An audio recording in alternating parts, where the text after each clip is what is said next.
Come with me as we visit one of the municipalities here in Sweden. With our little buddy Axel, who's very excited for this gala, just like Tita Yanis. Alis na kami, but umirit pa si Axel sa bago niyang gift galing kay Tita Abby. So what are we waiting for? Let's go! So this city in Sweden that we're gonna visit is called Torslanda. Torslanda ba? Hindi.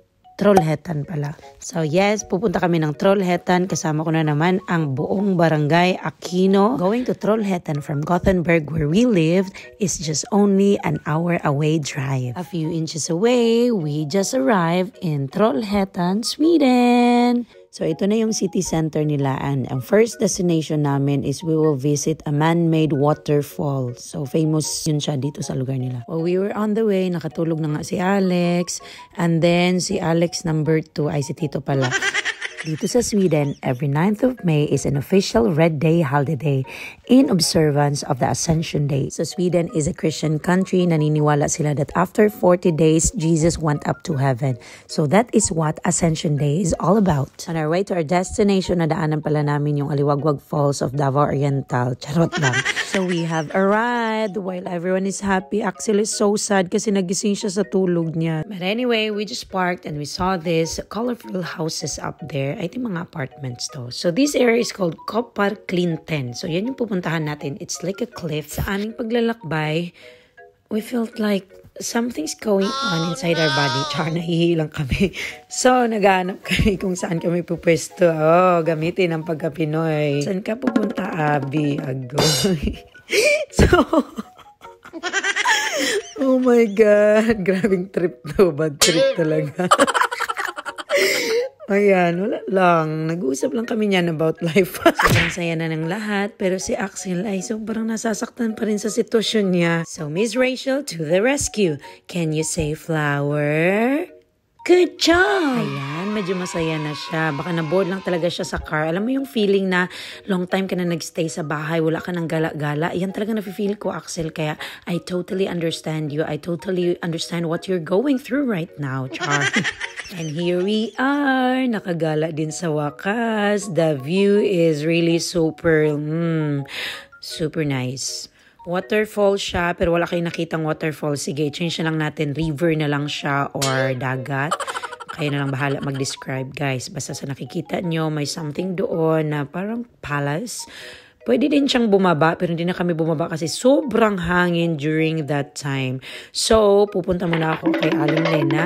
Bibili ako ng sibuyas, kamatis, babayaran sa Lunes, sibuyas, kamatis. Pero dumating ako doon, na-demolish na pala yung tindahan nila. So, wala na siya doon sa area kasi it's a tourist spot pala. Kaya yun, tinignan ko na lang yung view. It was my second time to visit this place and it's always parang ang pangit ng weather talaga. Bakit ganun? Pag holiday, alam mo yun, yan yung time namin na gumala. Mag-cooperate naman sana yung weather. Pero hindi eh. Minsan talaga may mga bagay sa buhay mo na gusto mong makuha. Pero iba pala yung will ng Lord. Hala siya! So while everyone is enjoying the view kasi sobrang ganda niya talaga, even though yung weather hindi nag-cooperate, may napansin kami na itong kasama namin, siguro gutom na talaga to siya. So parang talaga siya nalasing na. Kawawa naman tong batong to. Uy! Naisipan na lang namin na pagtripan siya dahil takot yan siya sa heights. Ayan, nag-jump kami. Pero sobrang strong talaga ng ano na to. Walang nangyayari. And of course, babawi yan siya.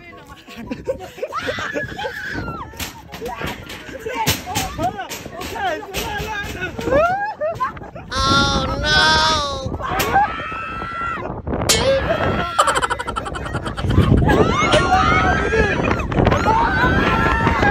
Ulit talaga to, awit.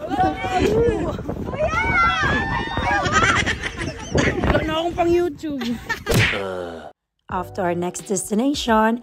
This place is called Lager Utförsäljning. I don't know if I pronounce it correctly, pero isa itong parang warehouse na ang daming sale, from 50 to 90% yung sale niya. Kulang na lang ibibigay nila tong mga.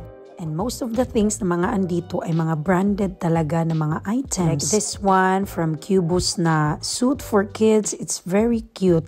Meron din mga clothes na tag 10 na lang. And note guys, hindi to siya second hand. All are brand new. May mga tags pa siya. And the denim pants for only 10 kronor na lang. Grabe. Ang disadvantage lang, limited lang yung mga sizes na available. Like these underwears for only 1 kronor na lang. winter jackets, pants, t-shirts, gym clothes, anything, name it, makikita nyo dun.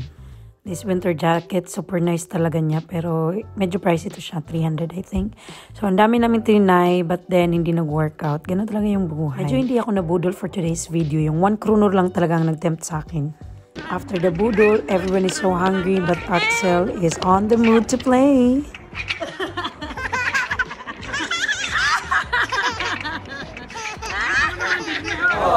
So, off we go. At last, kakain na kami. So, papunta kami sa municipality center na kung saan ang dami mga shops na pwedeng kainan. In the beginning, gusto namin kumain ng Asian food na a la carte lang siya. But then again, of course, Filipino tayo. Maghanap tayo ng buffet. And this buffet is called Mulan Kitchen. It costs like 159 kronor for, kasi holiday siya. Pero for normal days, I think 139 lang. Sobrang sarap ng food nila. So, may mga salads, rice of course, and some pad thai na which is really so good. So they also have some fried foods like french fries, onion rings, spring rolls na sobrang nakakagutom talaga. Perfect kasi to, wala talaga kaming kinain since morning. I think bread lang. So, sulit na sulit talaga mag-buffet during this time. So, meron din silang mga dumplings and also some siomai. Ayan, napadami talaga kasi sobrang gutom ng lahat. Ayan, gutom na gutom si Tito and Axel is very happy. Napadila siya nung makita niya yung food. So, included na yung drinks sa binayaran mong buffet. And then, meron ding free na dessert. So, ayan, gagawa ka lang na sarili mong ice cream which is so perfect for the weather. Kasi maulan.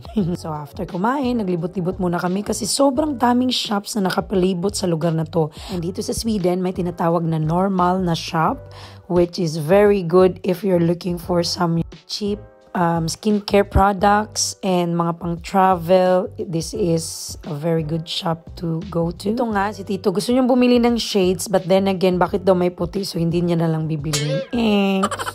And we're off to stadium. But then again, sarado na pala siya. Alam niyo ba guys, nandito ang mga malls sa Sweden until 8 p.m. lang siya every weekdays and every weekend is until 6 lang. Hindi uso ang midnight sale dito. For the restaurants naman, they're open until 9 or 10 p.m.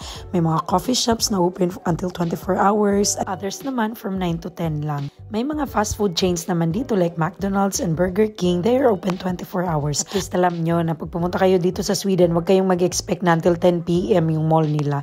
Basta yun lang. This is all for today's video. Thank you for watching. Goodbye!